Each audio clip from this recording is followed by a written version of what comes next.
महादेव दोस्तों, उम्मीद करता हूं कि आप सब अच्छे होंगे, स्वस्थ होंगे और सुरक्षित होंगे।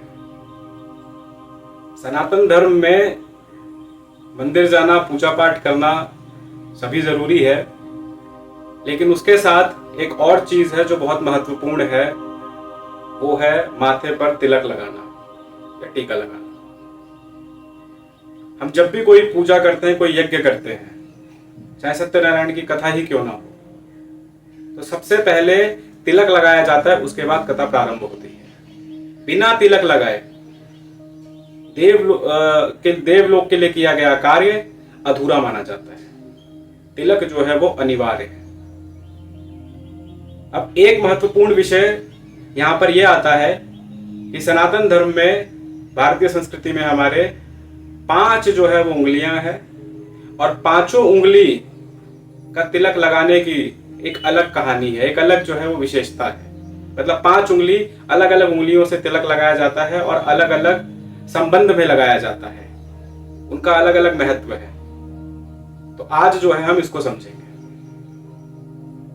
सबसे पहले ये देखिए कि 5 उंगलियों का नाम क्या है।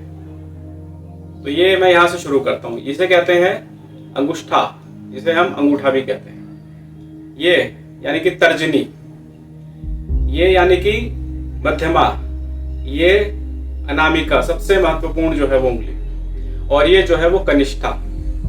ये 5 उंगली, और इन 5 उंगलियों से तिलक लगाया जाता है। पांचों उंगलियों का तिलक लगाने का जो संबंध है वो अलग अलग चीजों से है।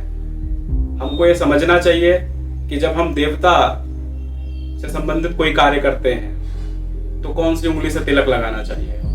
हमें ये समझना चाहिए कि जब हम खुद को तिलक लगाना चाह रहे हैं तो कौन सी उंगली से लगाना चाहिए। हमें ये समझना चाहिए कि जब किसी अतिथि को हम तिलक लगा रहे हैं तो कौन सी उंगली से लगाना चाहिए। तो आइए शुरू करते हैं यहां से, अंगुष्ठा से।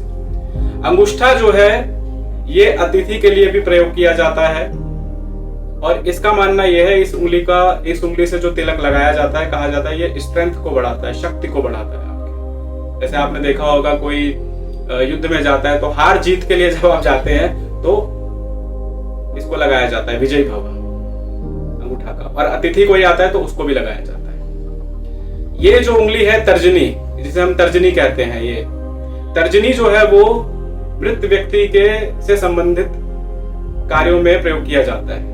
जब पिंडदान किया जाता है तो उस संबंध में इस तर्जनी का जो है वो प्रयोग किया जाता है। या कोई पूर्वज जो आपके अब इस दुनिया में नहीं है, उनकी जो अगर प्रतिमा या फोटो लगी है और वहां पर भी अगर तिलक लगाना है तो इस तर्जनी का ही जो है वो प्रयोग किया जाएगा। उसके बाद ये आती है मध्यमा।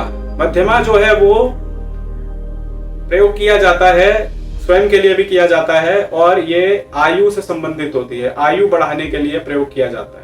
और तिलक जब लगाते हैं तो उसका एक तरीका यह है कि नीचे से ऐसे करते ऊपर जाना है। तो जो मध्यमा है ये जो है वो आयु से संबंधित है, आयु बढ़ाने के प्रयोग के लिए तिलक लगाया जाता है इस उंगली से। ये जो उंगली है अनामिका, जैसे मैंने बताया, अनामिका सबसे महत्वपूर्ण उंगली है। इस उंगली का जो संबंध है वो सूर्य से माना जाता है, और इसका प्रयोग ब्राह्मणों, ऋषियों, मुनि, संत और देवता से संबंधित सभी कार्यों के लिए इस जो है वो उंगली का प्रयोग किया जाता है तिलक लगाने के लिए। माना जाता है इससे लगाने से जो है वो शांति की प्राप्ति होती है, मन जो है वो विचलित नहीं होता, मन स्थिर रहता है, बुद्धि स्थिर रहता है, एक अच्छा जो ऊर्जा है वो संचालित होती है शरीर में। यश, कीर्ति, वैभव प्राप्ति के लिए भी इस उंगली का जो है वो प्रयोग किया जाता है। अंतिम जो उंगली है ये जो है वो तंत्र विद्या से संबंधित है।